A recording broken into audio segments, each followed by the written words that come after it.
본 영상은 로보토미 코퍼레이션 SCP 팬아트예요. 시각화와 게임 설정을 위해 오리지널과 다를 수 있다는 점 양해 부탁드려요. 참고로 로보토미 코퍼레이션 부분은 2차 창작 세계관이 언급된답니다. 마지막으로 재미있게 보셨다면 추천과 구독 한 번씩 부탁드릴게요.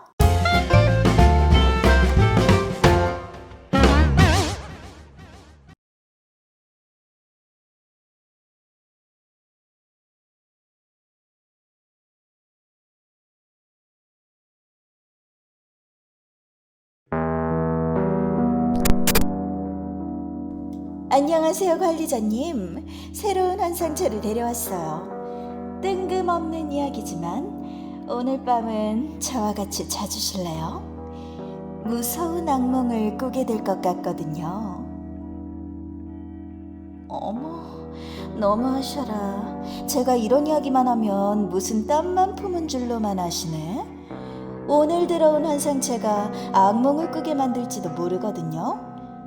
새 팀의 네이비루 요원이 이 환상체를 잡아왔어요. 꽤나 애를 먹었나 보군요. 하마터면 침식을 당해서 감키코트한테 보내줄 뻔했지 뭐예요.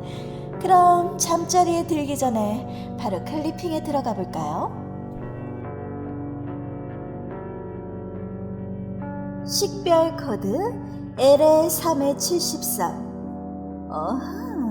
이 녀석은 다른 차원에서 온 생명체네요. 그 차원의 공간이 L자로 시작하는 어느 리그인가봐요. 자신의 차원에서조차 이계의 존재라서 3번이고 발견된 넘버는 73번째로군요. 환상체의 이름은 녹턴. 위험 등급은 바보니까 조심하세요. 작업 중 공격 유형은 7에서 9의 화이트 데미지예요. 이 복스는 24칸. 이걸 작업 성공 구간으로 나눠보자면 0에서 12는 나쁨, 12에서 20은 보통, 20에서 24는 좋음이에요. 작업 결과가 나쁨이면 클리포트 카운터가 감소해요. 하지만 작업 중 버나드 직원이 패닉에 빠져 격리실을 나왔을 땐 클리포트 카운터는 감소하지 않았죠. 보통은 이럴 때 감소하는데 말이에요. 그리고 억압으로 작업을 하면 클리포트 카운터에 상관없이 녹턴이 탈출한답니다. 녹턴이 탈출을 하자 회사 전체가 안 보일 정도로 검은 안개가 깔렸고, 웨폰의 성능은 뛰어나지만 슈트의 성능이 좋지 않은 비니루 직원을 향해 지형을 무시하고 우선적으로 공격하는 모습을 보였죠. 혼자 남았구나. 작업 중이 아닌 녹턴의 격리실에 최근 폐일 피해를 입은 알렉스 직원이 지나가자 일정 확률로 클리포트 카운터가 감소했어요. 감시 카메라로 녹턴 격리실을 감시하지 않을 시 클리포트 지수와 상관없이 탈출하는 모습을 보였네요. 억압의 작업 효율이 가장 높지만 관리 방법을 읽었더라면 일의 효율보다는 어느 것을 중시해야 하는지 알 거예요. 본능이 가장 무난하겠네요. 탈출 개체이며 클리포트 카운터는 2예요. 체력은 585, 레드는 내성, 화이트는 면역, 나머지 두 유형은 견딤이네요. 에고의 이름은 악몽.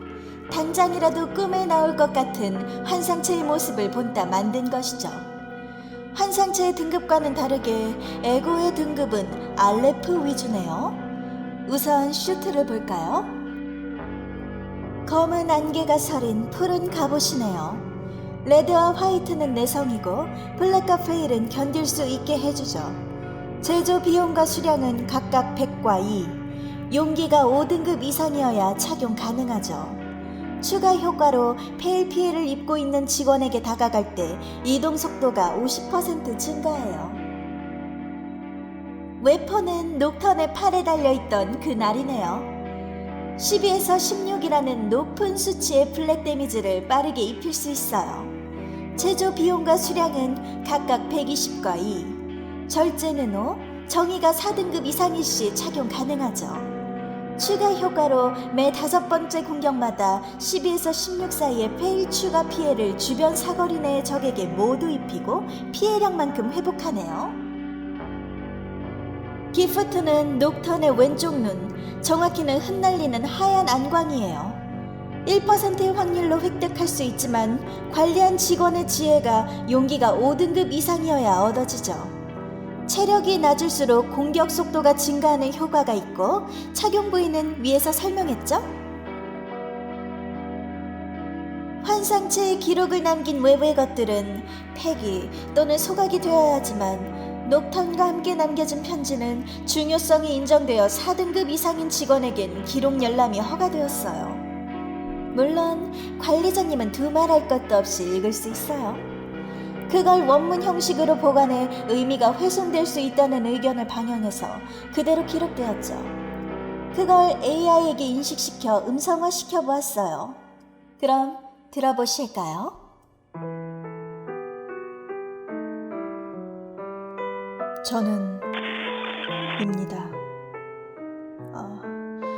이제 이름 같은 건 더 이상 연연할 필요가 없기에 그냥 저를 앤이라 하겠습니다.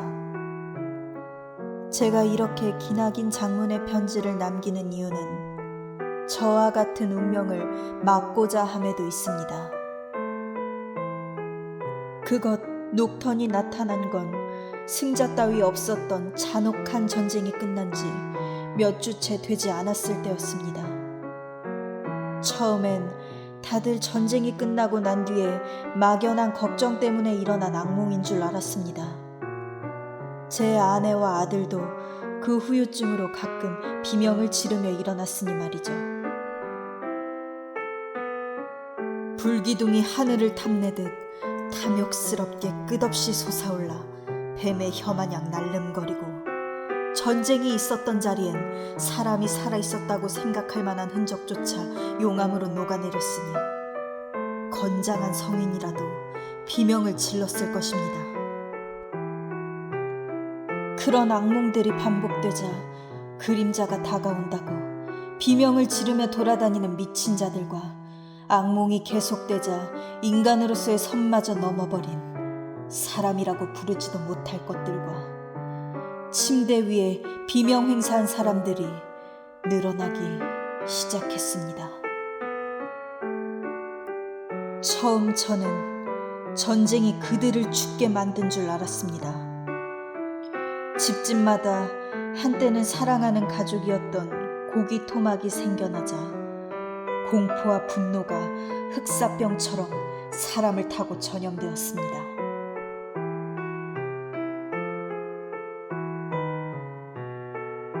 저는 운이 좋았는지 아니면 에피타이저를 먹고 난 뒤에 메인 디쉬였는지 이때 동안 그 녀석의 꿈을 꾸지 않았습니다. 아니면 그 망할 녀석이 제가 모든 것을 잃고 절망하는 고통을 맛보고 싶었을지도 모르죠. 침대 위에 사랑하는 아들과 아내가 고기 조각이 되어 있었을 때 저는 이때 동안 잠들지 않았습니다. 아니, 못했습니다. 눈을 감으면 제가 너무 무능했기에 아들과 아내를 구하지 못했다는 죄책감과 형용할 수 없는 고통 때문이었죠. 그 덕에 저는 인간으로서의 넘지 말아야 할 선까지 넘어버렸습니다. 녹턴은 딱 한 가지만 빼면 아무 미끼에도 반응하지 않았기 때문이기도 합니다.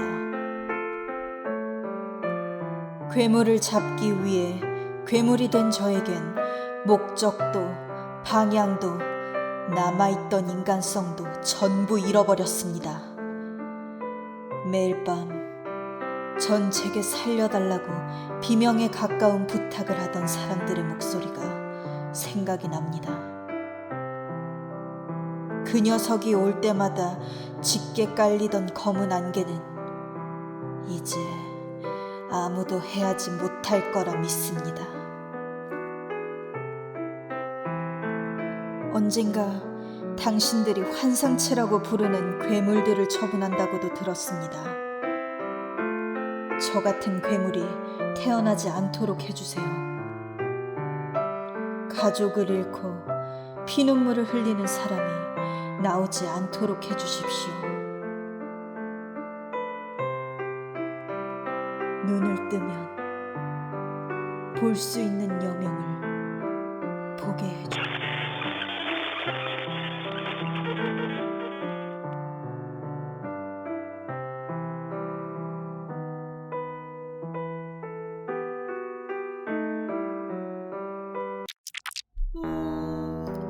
마지막은 피가 튀어서 AI가 인식을 못했나 보네요. 아무튼 이랬다는 가슴 아픈 이야기죠. 가슴이 아프다는 건 순 거짓말이지만요. 오늘의 브리핑은 여기까지예요. 어때요?